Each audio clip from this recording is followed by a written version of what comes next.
Vous savez, il existe des œuvres d'une telle ampleur qu'elles en deviennent indissociables de toute une culture, voire même de tout un pays. C'est le cas d'Astérix, petit guerrier gaulois luttant encore et toujours contre l'envahisseur, qui partout dans le monde est devenu indissociable de la culture française. Pourtant, rien ne prédestinait ses créateurs à devenir les ambassadeurs de la culture hexagonale. En particulier son dessinateur Albert Uderzo, qui n'avait a priori pas d'affinité particulière avec la BD franco-belge. Mais revenons aux origines. Le 25 avril 1927, deux immigrés italiens, Silvio et Iria Uderzo, donnent naissance à un fils. Le petit Alberto Alejandro Uderzo naît avec une petite particularité physique. Il est doté de 6 doigts à chaque main. Signe prémonitoire de son talent pour manipuler le crayon peut-être. Toujours est-il que le jeune Albert manifeste très tôt un intérêt pour le dessin. À l'école maternelle, il attire l'attention de son institutrice en illustrant les fables de La Fontaine dans les pages de ses cahiers. Ses premiers exploits lui vaudront les félicitations du directeur qui lui offre sa toute première boîte de crayons de couleur. Une vocation est née. Pourtant très vite, un premier obstacle se manifeste. Alors que le petit Uderzo fait un dessin pour sa maman, celle-ci lui demande « Mais pourquoi dessines-tu l'herbe rouge ?»« Mais qu'est-ce que tu racontes, maman, elle est verte ?» répond le petit garçon. Le verdict ne tarde pas à tomber. Albert est daltonien. Un handicap qui ne le découragera pas. Heureusement que le nom des couleurs était inscrit sur les tubes de peinture, plaisantera-t-il plus tard. À l'époque, le petit Albert ne rêve pas d'une carrière dans la bande dessinée, mais se passionne pour les films de Walt Disney. Il est également un lecteur assidu du journal de Mickey, par le biais duquel il découvre la bande dessinée américaine, qui continuera de l'influencer sa vie durant, et en particulier le travail de Floyd Gottfredson, alors dessinateur attitré des aventures de Mickey Mouse. Sa passion pour les aventures de la souris font naître en Uderzo le rêve de réaliser à son tour des dessins animés. Ses premiers contacts avec le monde de l'édition se font à l'âge de 13 ans, alors qu'il est engagé comme coursier à la Société parisienne d'édition. Chargé du sale boulot, Uderzo y apprend le lettrage et côtoie des grands noms de la bande dessinée de l'époque, en particulier Edmond Calvo, qui jouera pour lui un véritable rôle de mentor. Calvo travaille à l'époque sur Tom Mix, Chevalier du Far West, un récit de western inspiré des films américains qu'Uderzo admire tant. L'illustrateur complimente les dessins du jeune homme, ce qui l'encourage à se lancer, et à l'âge de 14 ans, Uderzo publie son premier dessin dans le magazine Junior, une illustration inspirée de la fable Le Corbeau et le Renard, peut-être en hommage à ses premiers dessins d'enfant. Eh ben, quand je vois la gueule de mes travaux d'art plastique à 14 ans, moi... Mais très vite, Uderzo doit quitter Paris. Nous sommes en 1941, la France est occupée et il devient difficile pour les Uderzo de nourrir leurs enfants. Albert part rejoindre son frère aîné à Saint-Brieuc en Bretagne, terre d'accueil qui va le marquer durablement. Ce n'est sans doute pas pour rien qu'il choisira des années plus tard de situer son célèbre village gaulois en Armorique. Là-bas, Uderzo côtoiera des résistants. Ces guerriers valeureux résistant encore et toujours à l'envahisseur lui inspirent une grande admiration. Ils n'ont peur que d'une chose, que le ciel leur tombe sur la tête. À la fin de la guerre, le jeune Uderzo, désormais âgé de 18 ans, retourne à Paris pour y chercher du travail. Au grand dam de son père, qui lui destine une carrière de luthier, il n'a pas renoncé à son rêve de faire du dessin animé. Il répond donc à une petite annonce du réalisateur Renan De Vella pour participer à son prochain court-métrage. Des étoiles plein les yeux, Uderzo débarque au studio d'animation, se rêvant déjà en futur Walt Disney. Malheureusement, il devra très vite déchanter. Albert n'a en effet pas été embauché en tant qu'animateur, mais en tant que simple intervalliste, chargé de dessiner les images intermédiaires entre les animations clés. Le travail à effectuer est colossal et le salaire ridicule. Son nom n'apparaîtra même pas au générique du dessin animé. Le résultat final, intitulé Carbure et Clic-Clac, est un court-métrage brouillon à l'animation hasardeuse et au scénario incompréhensible qui n'a pas franchement marqué l'histoire du 7e art. Uderzo quittera dépité la salle de projection du film en déclarant « Si c'est ça le dessin animé, ce n'est pas mon job ». Cependant, le réalisateur Renan De Vella possède également plusieurs périodiques de bande dessinée et propose ainsi à Uderzo de livrer quelques planches pour l'un d'eux. Celui-ci accepte et voit alors sa première histoire publiée. Flamberge, gentilhomme gascon, marque ainsi les débuts de la carrière de BDiste d'Uderzo. Le style est encore grossier, mais on distingue déjà la rondeur caractéristique de ses traits, hérités des bandes dessinées de Floyd Gottfredson, et le dynamisme de ses planches, hérité de sa passion pour l'animation. Galvanisé par cette expérience, Uderzo participe à un concours et crée pour l'occasion le personnage de Clopinard, petit soldat boiteux au gros nez, une particularité physique qui deviendra avec le temps indissociable du style du dessinateur. Grand succès, on lui commande 8 planches de sa création. Cette bande dessinée humoristique préfigure déjà le style des bandes dessinées qui feront la renommée de son auteur. Le petit et rusé Clopinard forme ainsi un duo de choc avec le gros et insouciant Groggy, ayant un penchant non pas pour la nourriture mais pour la boisson. Fort de ce premier succès, Uderzo cherche désormais à obtenir une série récurrente dans un magazine, chose qu'il obtiendra auprès de l'hebdomadaire OK.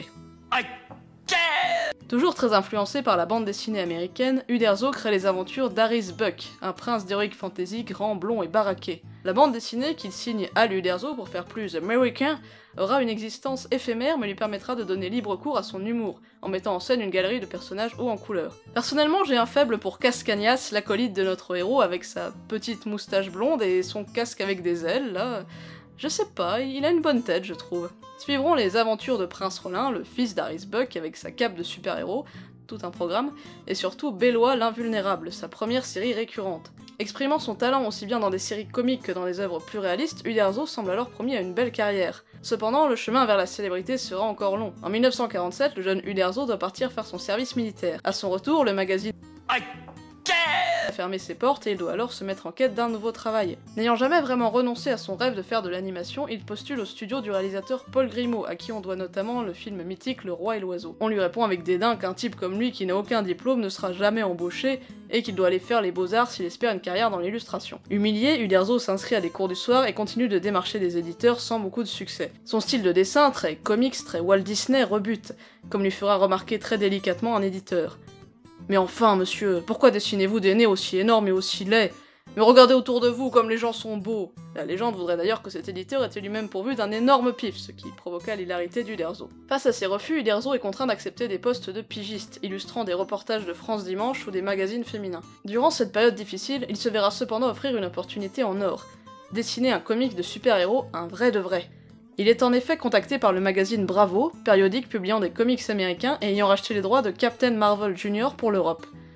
C'est ainsi que sont publiées en 1950 une vingtaine de planches de Captain Marvel Jr., ou plutôt de Capitaine Marvel Jr., signées d'un certain Al Uderzo. L'expérience restera éphémère pour le dessinateur, mais cette rencontre improbable entre l'univers Marvel et le créateur d'Astérix valait le coup d'être mentionnée. En 1951, le destin d'Albert Uderzo va basculer. C'est par l'intermédiaire d'Yvan Chiron, responsable de l'agence belge International Press, qu'il rencontre René Goscinny. Le courant passe immédiatement entre le dessinateur et le scénariste, qui se retrouvent dans leur passion commune pour le cinéma américain, et notamment les films de Laurel et Hardy. Albert a trouvé en lui son frère de cœur, le Laurel de son Hardy, l'Astérix de son Obélix. C'est le début d'une amitié durable et d'une collaboration fructueuse. Également passionné de comics, Goscinny, qui a vécu aux États-Unis, lui fait découvrir les auteurs du magazine Mad ainsi que le travail de Walt Kelly. Walt Kelly, c'est l'auteur de Pogo, une institution de la BD américaine, j'ai fait une vidéo dessus, vous pouvez aller la regarder si vous voulez. Elle est chouette. À l'époque, les pirates sont à la mode à Hollywood. Le dessinateur et le scénariste décident alors de se lancer ensemble dans leur propre série de flibustiers, inspirée peut-être par le comics Terry et les pirates de Milton Caniff, un illustrateur qu'Uderzo admire. C'est ainsi que naît dans les pages du quotidien jeunesse La Libre Junior, Jean Pistolet, corsaire du roi. Cette première série sera pour les auteurs un véritable laboratoire dans lequel peaufiner leur style. On retrouve déjà dans les aventures du flibustier et de son équipage tous les ingrédients qui feront plus tard le succès d'Astérix. Jeux de mots, humour anachronique, et surtout une galerie de personnages hauts en couleur. On retrouve ainsi un équipage au caractère bien trempé, parmi lesquels un animal au tempérament très humain, et un jeune mousse du nom de Petit René dont l'apparence n'est pas sans rappeler celle du scénariste. Le corsaire voguera d'aventure en aventure, quittant par la suite la Libre Junior pour rejoindre le journal Pistolin. Il sera renommé pour l'occasion Jean Soupe au lait, pour éviter toute confusion avec le titre du magazine. Non mais il faudrait pas que les gens confondent, hein. Imaginez s'il y avait un personnage qui s'appelait Spirou dans le journal Spirou. N'importe quoi. Mais Goscinny et Uderzo rêvent d'une carrière outre-Manche. Une opportunité s'offre à eux lorsque René part travailler à New York à l'occasion du lancement d'un nouveau magazine. Avant son départ, le scénariste propose à son ami de créer ensemble une série à proposer aux éditeurs de La Grosse Pomme. Série qui mélangerait des éléments historiques et modernes dans le plus pur style du duo, mais cette fois-ci sur le continent américain.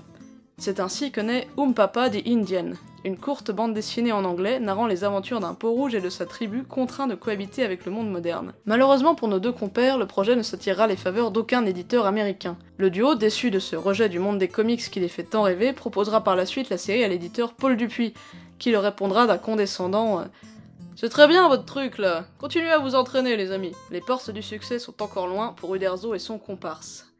Après une série de publications alimentaires, le duo attire l'attention du journal Tintin qui lui permettra de publier enfin en 1958 les aventures d'Papa. Rebaptisé Papa le peau rouge, la bande dessinée se passe désormais durant la colonisation des États-Unis et met en scène aux côtés de son héros indien un jeune colon français baptisé Hubert de la pâte feuilletée. Très documentée, la série mêle événements réels de la colonisation et anachronismes humoristiques. Elle offre une nouvelle occasion pour le duo de travailler le style d'humour si singulier qui allait bientôt le conduire à son plus grand succès. Oui, ça y est, le moment que vous attendiez tous est arrivé. On va parler d'Astérix. En 1959, le publicitaire François Cloteau lance le projet d'un magazine hebdomadaire de bande dessinée français, un magazine qui concurrencerait les incontournables journaux belges Tintin et Spirou. Parmi les fers de lance de ce nouveau magazine, on retrouve bien entendu Albert Uderzo. Celui-ci sera chargé de dessiner pas moins de 2 nouvelles séries. La première sera les aventures de Tanguy et la Verdure, qu'il signe aux côtés du scénariste Jean-Michel Charlier, une histoire d'aviateur censée concurrencer le Buck Danny de Spirou et le Dan Cooper de Tintin. Et oui, la mode de l'époque était aux pilotes d'avion et non aux séries historico-humoristiques.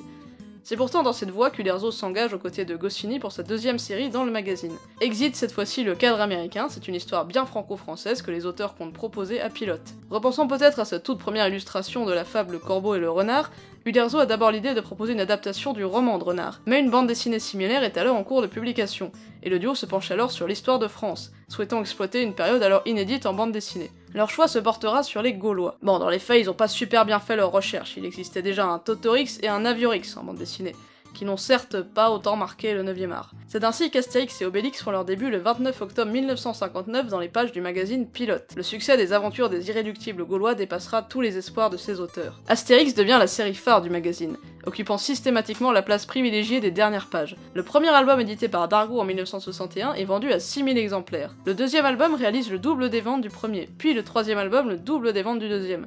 Le carton est sans précédent. Les noms de Goscinny et Uderzo deviennent synonymes des aventures d'Astérix. Uderzo, devant travailler sur 3 séries simultanément, est submergé de travail, et ne prend plus de plaisir à dessiner Tanguy et la Verdure, une BD au style très réaliste, loin du dessin cartoonesque et humoristique qu'il affectionne. Il cède sa place de dessinateur à JG et met fin à la publication d'Oumpapa le Peau Rouge pour se consacrer pleinement à Astérix, l'œuvre de sa vie.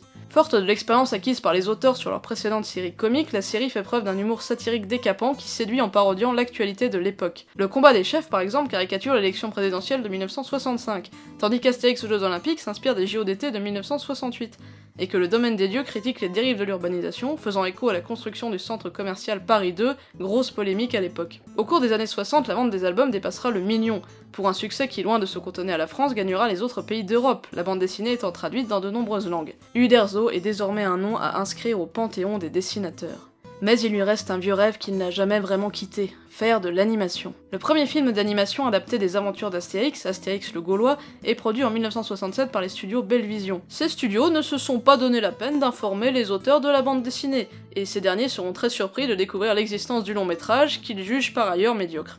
Je suis un marchand de bœufs, et vraiment très malheureux. Si je vends mes bœufs au marché, qui va pouvoir me transporter.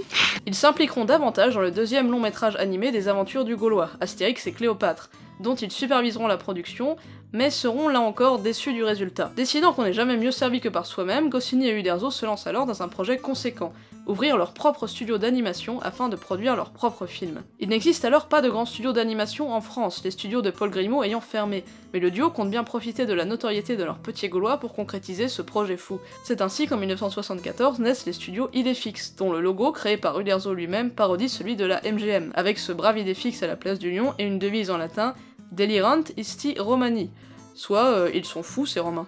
Le premier long métrage issu de ces studios sera une aventure totalement inédite d'Astérix et non une adaptation d'un album préexistant, Les 12 travaux d'Astérix. Le film sera un grand succès en France avec plus de 2 millions d'entrées. Disney n'a qu'à bien se tenir. Mais le rêve d'Uderzo va bientôt s'écrouler suite à un événement tragique. En 1977, alors qu'il se livrait à un simple test d'effort chez son cardiologue, René Goscinny décède brutalement à l'âge de 51 ans. La bande dessinée francophone perd l'un de ses génies et Uderzo perd un ami précieux. C'est une partie de son monde qui s'écroule. Les studios Idéfix ne survivront malheureusement pas à la mort de Goscinny. L'avenir d'Astérix devient lui aussi incertain, beaucoup estimant que la série n'a plus de raison de continuer sans le brillant scénariste aux commandes. Mais Uderzo ne l'entend pas de cette oreille. Il est déterminé à faire vivre Astérix. Estimant, comme l'opinion publique de l'époque, qu'aucun scénariste ne pourra remplacer Goscinny, il est résolu à s'occuper lui-même du dessin et du scénario des albums. Alors, en litige avec Dargaud, il décide de créer sa propre maison d'édition afin d'avoir la main libre sur sa création, qu'il baptise Édition Albert René, en hommage à son ami disparu. Le premier album d'Uderzo en solo, Le Grand Fossé, est un succès phénoménal, avec plus de 2 millions d'exemplaires vendus. Les albums qui suivront seront également d'énormes succès, prouvant qu'Astérix est capable de perdurer même sans son scénariste historique. Cependant, si le succès commercial est au rendez-vous, les critiques ne sont pas tendres avec Uderzo, lui reprochant des scénarios à dormir debout et très éloignés de l'esprit original d'Astérix.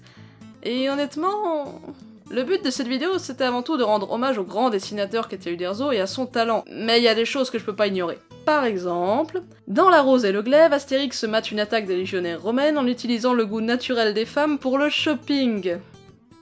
Dans La Galère d'Obélix, Obélix est renvoyé en enfance après avoir ingurgité de la potion magique et trouve de l'aide auprès des habitants du continent perdu d'Atlantide.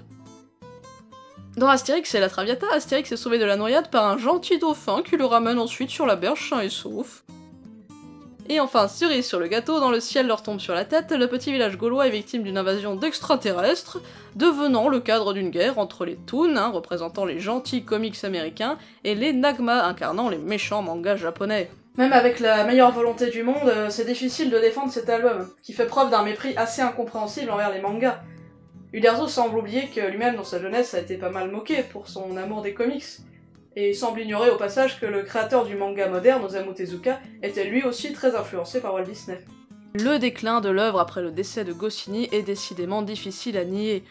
Astérix était le fruit d'une collaboration entre deux artistes qui apportaient chacun une part de leur univers, et sans Goscinny à ses côtés, il semble qu'Uderzo ait perdu l'équilibre de cet univers. Malgré les critiques, la marque Astérix ne cesse de se développer. En 1981, de retour d'une visite de Disneyland en Californie, Uderzo se prend à rêver d'un parc d'attractions autour de son personnage emblématique. Le projet est encore une fois ambitieux et mettra 8 ans à se concrétiser. En 1989, Uderzo inaugure enfin l'ouverture du parc Astérix.